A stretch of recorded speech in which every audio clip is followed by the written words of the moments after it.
Sarawak perlukan lebih ramai petugas kesihatan ataupun sukarelawan bagi mencapai sasaran 60,000 dos vaksin sehari.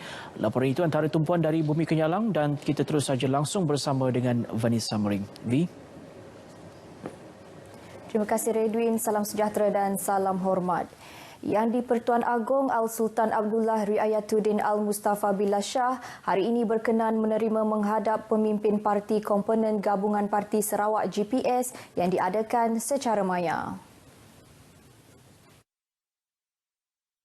Dalam kenyataan yang dikeluarkan hari ini, Pengerusi GPS yang juga Ketua Menteri Datuk Patinggi Abang Johari Tun Openg membentangkan 3 faktor utama memerangi COVID-19 termasuk tindakan kerajaan negeri mempercepatkan sasaran imuniti kelompok melalui program vaksinasi dan akan diselesaikan pada Ogos ini. Selain itu, mewujudkan kerajaan yang kukuh bagi melancarkan pelaksanaan program dan ekonomi COVID-19 serta pelaksanaan pelan keluar pandemik pasca COVID-19. Turut hadir pada sesi tersebut Presiden Parti Rakyat Sarawak PRS Tan Sri James Jemut Masing, Presiden Parti Rakyat Bersatu Sarawak SUPP Datuk Sri Dr. Sim Kui Hian dan Presiden Parti Demokratik Progresif PDP Datuk Sri Tiong King Sing. 3 faktor yang dibentangkan oleh pengerusi GPS itu dipersetujui oleh ketiga-tiga Presiden PRS, SUPP dan PDP.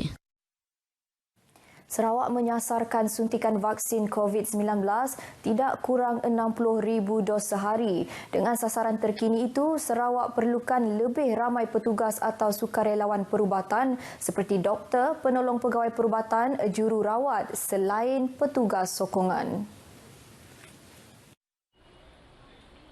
Timbalan Ketua Menteri yang juga pengerusi Jawatan Kuasa Pengurusan Bencana Negeri, Datuk Amar Douglas Uga Emas memberitahu Sarawak mula menerima bekalan vaksin yang banyak dan Kerajaan Persekutuan telah memberi komitmen untuk menyalurkan bekalan yang mencukupi untuk kira-kira 2 juta penduduk di negeri ini. We have got the feedback from all the division. Berapa jumlah doktor, I don't have the figure here. Nurses is required and the non-medical people are required. And among those that has the resources are UNIMAS. They have a medical faculty. So is SEGI. They have also medical faculty. I think there's one nursing home in Sarawak also. So we are sourcing out all this, trying to ensure that our target in Sarawak is we hope to implement at least 60,000 a day. Mengulas tentang proses pemberian vaksin terutama di kawasan luar bandar dan pedalaman, beliau yakin pendekatan hibrid bagi proses pendaftaran dan pemberian vaksin akan mempercepatkan lagi program imunisasi di Sarawak. Katanya pendekatan hibrid yang menggunakan aplikasi MySejahtera dan manual akan digunakan semasa program outreach ke luar bandar atau program yang menggunakan perkhidmatan udara. Beliau memberitahu pemberita semasa membuat tinjauan ke pusat pemberian vaksin di Dewan Suara Seri Aman hari ini.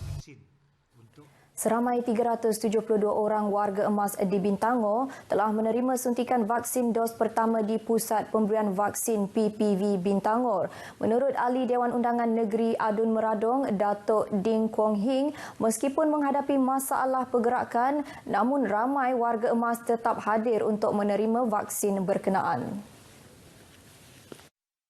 Datuk Ding berkata semangat yang dipamerkan oleh warga emas ini harus dicontohi demi menjaga kesejahteraan dan kesihatan ahli keluarga daripada wabak COVID-19. Katanya kerjasama cekap antara kaki tangan Kementerian Kesihatan dan pejabat daerah Meradong yang telah menghubungi penerima vaksin turut memudahkan urusan penerima. Beliau juga menyeru warga daerah Meradong yang belum berdaftar untuk menerima vaksin hendaklah berdaftar dengan ketua masyarakat atau melalui aplikasi MySejahtera. Beliau berkata demikian kepada pemberita semasa melakukan tinjauan di PPV di Dewan Masyarakat Bintangor.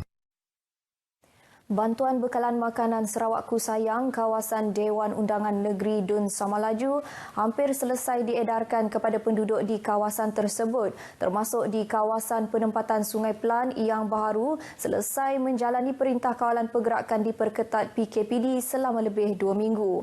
Walaupun telah menerima bantuan daripada pihak Jabatan Kebajikan Masyarakat JKM semasa tempoh PKPD, pihak Adun Samalaju Majang Renggi tetap menyalurkan bantuan kepada kepada 4,510 ketua isi rumah KIR. Ia meliputi kawasan Sungai Pelan Flat, Stinggan, Sungai Pelan Perumahan dan Sungai Pelan Lot. WB Majang Analingi supaya pemantau kami sudah sekali tahu, sudah 2 kali. Jadi kami tahu pengudua di tahu 380. Dia nanya dengan kami, bapa penduduk kita, kami akan madah dengannya. Ya, kena madah dengannya. Salah. Jadi apa yang diberinya, saya mengucapkan banyak terima kasih lah di atas sumbangan YB Majang tu. Kerja-kerja penyerahan bakul makanan terus ke rumah ketua kaum dan juga pusat rukun tetangga bagi memudahkan pengedaran oleh jawatankuasa penduduk mengikut prosedur operasi standard SOP yang ditetapkan. Bagi penduduk terjejas ekoran PKP tanpa dapat keluar mencari rezeki, hampir satu bantuan tersebut sedikit sebanyak dapat meringankan beban penduduk. Jadi bisik ke bala kedua tadi nak sempat. Nyangka bala kedua tu ya bisik tinggal, nyangka dudi nanti 2-3 hari ketuk kenyam pergi lah lusak kini. Jadi aku tu ngari ke kami hari Sungai Pelan, ngari ke mereka terima kasih ya ngagai WB yang berhormat Encik Majang lagi lo semua ngagai mereka terima kasih ngagai Ketua Menteri kita Abang Jo ya kuda mereka kita bantuan Sarawak ku sayang. Kawasan Dun Samalaju setakat ini telah mengedarkan bakul makanan kepada 9,240 KIR. Pihak mereka masih mengesan KIR yang tercicir dalam senarai yang diserahkan kepada Pusat Khidmat Dun Samalaju. Polis Sarawak menahan 41 individu di daerah Kuching dan Pedawan atas pelbagai kesalahan dadah di bawah operasi khas iaitu Ops Parti Liar yang dilaksanakan sejak 29 Mei lepas. Pesuruhjaya Polis Sarawak Dato' Aidi Ismail berkata penahanan individu terbabit dilakukan menerusi 6 serbuan di kediaman serta sebuah pusat hiburan. Yang manakah pusat-pusat hiburan tidak dibenarkan beroperasi sepanjang tempoh ini dan Traim Pijam Hagu dan Dadah telah bersuka kepada penganjuran parti-parti liar yang diadakan secara private di kediaman-kediaman bagi mengelakkan dikesan oleh pihak berkuasa.